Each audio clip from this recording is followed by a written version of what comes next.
Hey guys, last time we were together, we talked about rate of change with motion.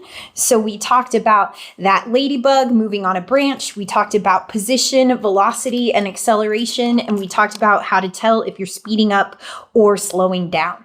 So today we're going to talk about some applied context other than motion. So good timing, Black Friday shopping. Every year on the day after Thanksgiving, people rush to snatch Black Friday deals. It used to be a bigger deal when I was younger. People would line up at like 3 in the morning and people would fight and like punch each other in line, whatever. So a store at the mall is having a 12-hour sale starting at 4 a.m. And so the total number of shoppers is defined by this function S of t. So S of t is the number of shoppers.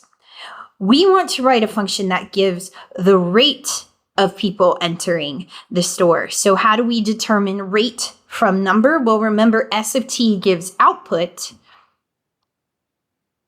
So how do we determine the rate from output? Well, remember rate is the same as slope, which is the same as derivative. So we're going to use our power rule and find the derivative. S prime of t is equal to 2t cubed minus 48t squared plus 288t. By the way, I want to clarify that's not just shoppers, but that's shoppers entering the store. So that's the rate at which people are entering the store.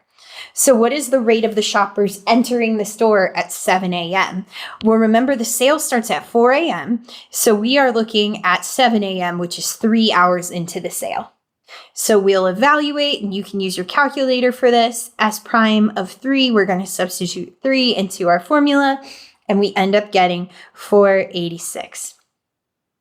When we do this, when we consider the rate and the units, we need to think, okay, the original output is shoppers or customers, whatever you want to say.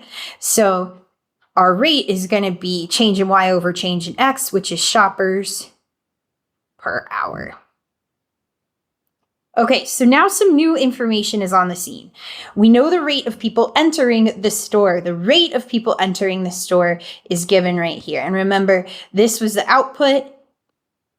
S of t was the output, but the rate is S prime of t. Here we're giving the rate at which people leave the store. So don't get confused that this isn't L prime. Read the words you're given. This is the rate at which people leave the store. So at what rate are shoppers leaving the store? If you're given the rate formula, just use the rate formula. So L of, again, the third hour at 7 a.m. equals, and then just type all this into your calculator, please. And you end up with 120 shoppers per hour.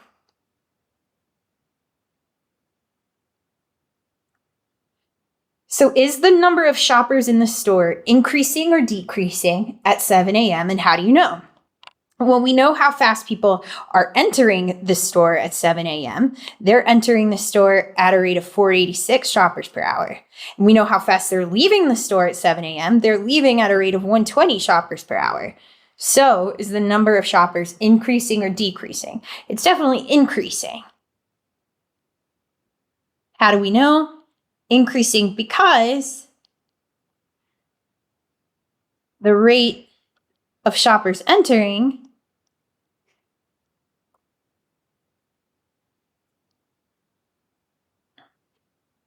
is greater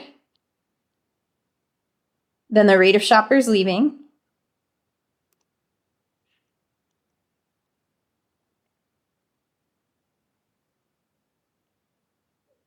I ran out of room.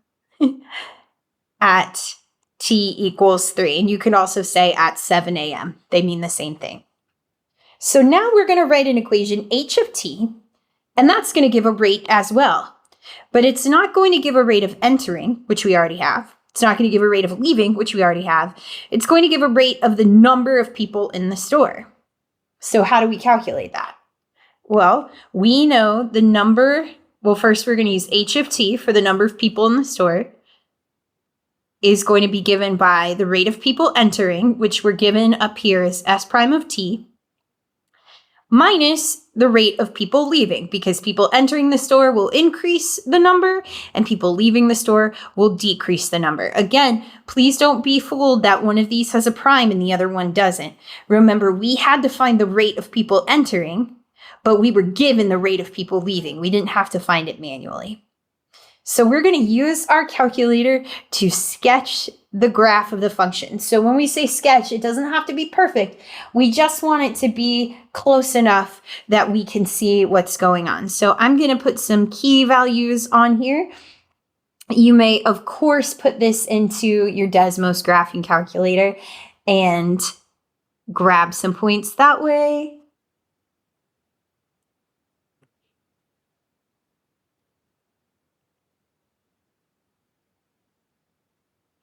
All right. So again, this is a sketch. It doesn't have to be perfect. It just needs to be something we can talk about. All right. So what do positive H values indicate? Well, remember, H is a rate. Oops, sorry, meant to use my highlighter. Remember, H is a rate. So when we talk about positive H values, we're talking about an increasing rate. So that means that the rate of shoppers entering is bigger than the rate of shoppers leaving. So the number of shoppers is increasing because the rate is positive. So what if the rate is negative? That means the number of shoppers is decreasing.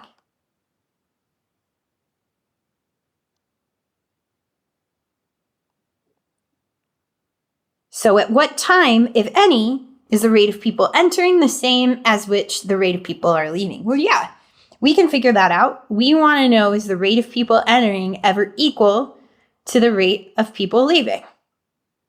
Well, what if we get everything on the same side? What if we use our algebra skills and subtract L of t from both sides? Then we can write S prime of t minus L of t equals 0. Well, wait a second.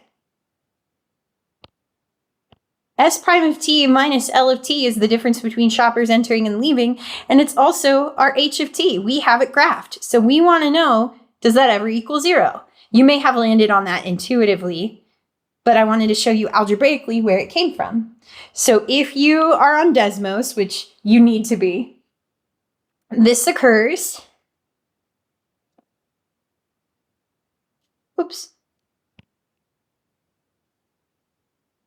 at t equals 5.545, which is about 9:32 a.m. Now, you don't have to say the 9:32 a.m. part. As long as you've got the t equals 5.545, you are golden. So let's formalize what it is we've been talking about. Y prime of t is the rate of change of y of t. And it gives information about how y is changing. So if y prime of t is positive, it means that y is increasing. We saw that with the number of shoppers. If y prime of t is negative, it means that y is decreasing. And if y prime of t is equal to 0, it means that y is not changing. So we saw that some scenarios have two rates. So how do we find the overall rate of change? ROC for rate of change. We do rate in minus rate out, again, like the number of shoppers. So here's a calculator tip. Put in your rate in as one function, and you don't have to use f. Put in your rate out as another function, and then type your overall rate of change function in as rate in minus rate out. Why wouldn't you just want to type it as one big blob as rate in, rate out? Why would you want to define these separately? It's so you can use them in previous parts of the problem. If you've got your overall h of x is your overall rate of change, that's great. But what if it asks you in another part of the problem, like in FRQ, just to find the rate in at 3? Then you can have these there at your disposal. So it's a good idea to put these in separately, so that way you can use them separately if you're ever called to. And then always remember to round to at least 3 decimal places.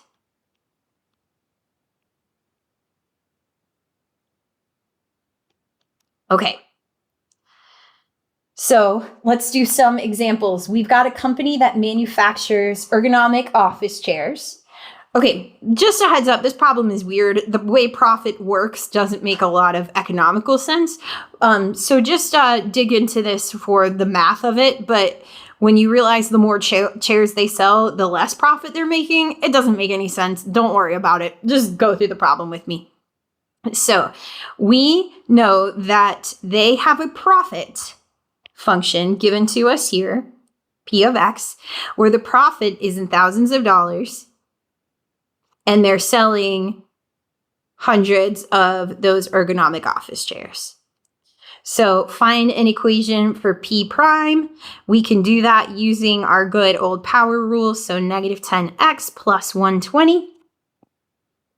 So now we find if the profit is increasing or decreasing at 1,500 chairs. Now keep in mind this is in terms of X hundred chairs, so we want to find when X is 15 because that represents 1,500 chairs.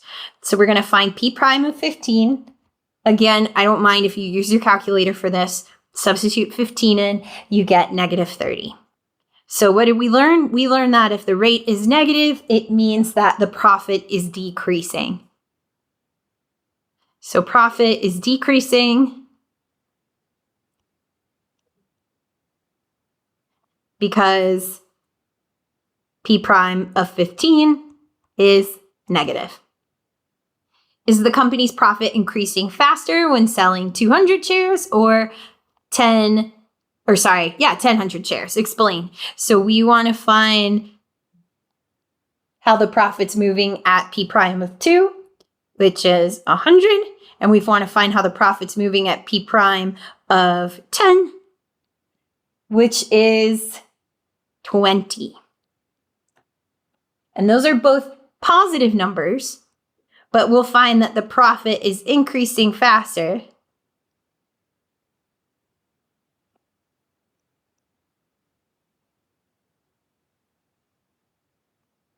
at 200 shares. Okay. So for which value of X is P prime of X equal to 0? What does this mean about the context of the problem? Well, we know P prime of X, we're going to grab that from here. We want to know when negative 10X plus 120 is equal to 0. So negative 10X is equal to negative 120. So X is equal to 12. So that means the profit is not changing.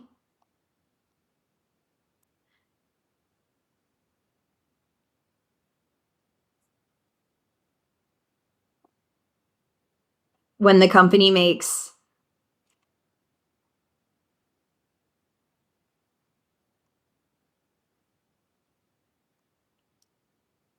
$1,200 shares. And you could even go into more detail. We know that before this, the profit was increasing. And then after that, the profit is decreasing. So the profit isn't changing. And then at this moment of 1,200 shares, it actually goes from increasing to decreasing. Again, that doesn't make a whole lot of sense like real world, but hey, you get the math, right? That's what matters. I'll change that problem next year. All right. A bakery is preparing fresh pastries at a rate given by B of T. So please be careful. If you're given a rate here, acknowledge that's not the number of pastries. That is the rate at which they're being prepared. That's not output. That's a slope. So customers buy pastries at a rate of 35 pastries per hour. So pastries are being made with that equation. Pastries are being taken away, 35 pastries per hour. So at 5 hours is the number of pastries being added to or taken away. Is it increasing or decreasing? So we need to know the rate at which pastries are being made. We can put that in our calculator. We end up with 30.858.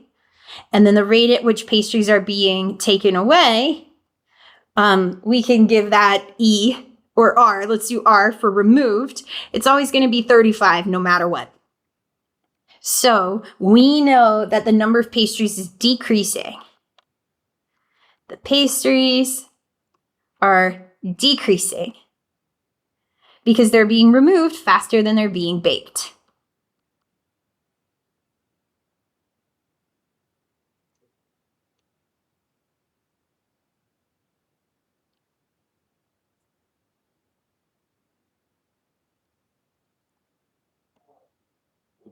All right, is the rate at which pastries are being prepared ever the same as which they're being sold? So we want to know, oh, my bad, I should not have put a prime here. B is our rate, so I should have just used it as a rate. Okay, so we want to know, does B of T ever equal the rate at which they're being removed, which we know is 35. That's a constant, they're not changing. So does B of T equal 35? Well, let's see. We want to know, does 45 plus 20 times the sine of pi t over 4 ever equal 35? Subtract 45 from both sides. Does sine 20 times the sine of pi t over 4 ever equal -10? Then we're going to divide both sides by 20. Does the sine of pi t over 4 ever equal -1/2? Okay, well, we want to know, when does sine equal 1/2? And that happens at 2 places on the unit circle. So we're going to set that inside equal to those locations. So we know that sine is -1/2 at 7 pi over 6.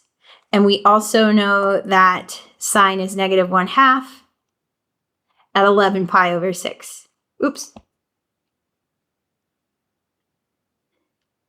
So now all we have to do is get t by itself. So we're going to multiply by the reciprocal. So t equals 7 pi over 6 times 4 over pi, which will reduce to 14 over 3. And then t equals 11 pi over 6 times 4 over pi, which reduces to 22/3. So these are the 2 times that the rate of pastries being baked is the same as them being removed. And if you did that with a calculator, your decimals would be 4.667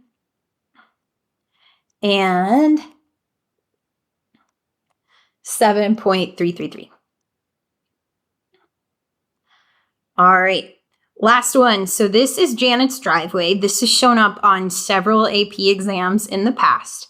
And there's more parts to it. This is an FRQ that was taken from 2010, which I know seems like a long time ago, but calculus doesn't change that often. So it's actually relatively recent. We're only going to do part A because we don't have the skills to do the rest of it yet. We will one day. So Janet is sleeping and snow begins to fall on her driveway at midnight. So from midnight to 9 a.m., snow is accumulating on the driveway. So here is our accumulation function. So this is a rate that tells us the speed at which snow is landing on the driveway. Then Janet starts removing snow at 6 a.m. So here is her equation for removing snow. So F of t is rate in, and then rate out is Janet removing snow, G of t. So here we have a piecewise equation. Let's talk about what that represents. From 0 to 6 in the morning, her rate of removal is 0, which of course she's sleeping from midnight to 6 in the morning. Then from 6 to 7 a.m., she starts removing 125 feet of snow per hour, cubic feet, I believe. And then After that, she slows down for the next 2 hours. She's still shoveling snow, but she's going a bit slower. So our job is to find the rate of change in the volume of snow in the driveway at 8 a.m. So remember, the overall rate of change is given by rate in minus rate out. So rate in is going to be given by that equation. And since we're doing that at 8 a.m., then we're finding f of 8 minus g of 8. So please use your calculator to find 7 times 8 times e to the cosine of 8. That's crazy. Use your calculator. You end up with 48.417 minus rate out. How fast is she shoveling snow? So we go to the piecewise equation, and since she's in the 8th hour, she's removing it at a rate at 108. So our overall rate of change is negative 59.583, which means Janet's work is paying off. Snow is being removed faster than it's falling down. So she is seeing her driveway get cleared.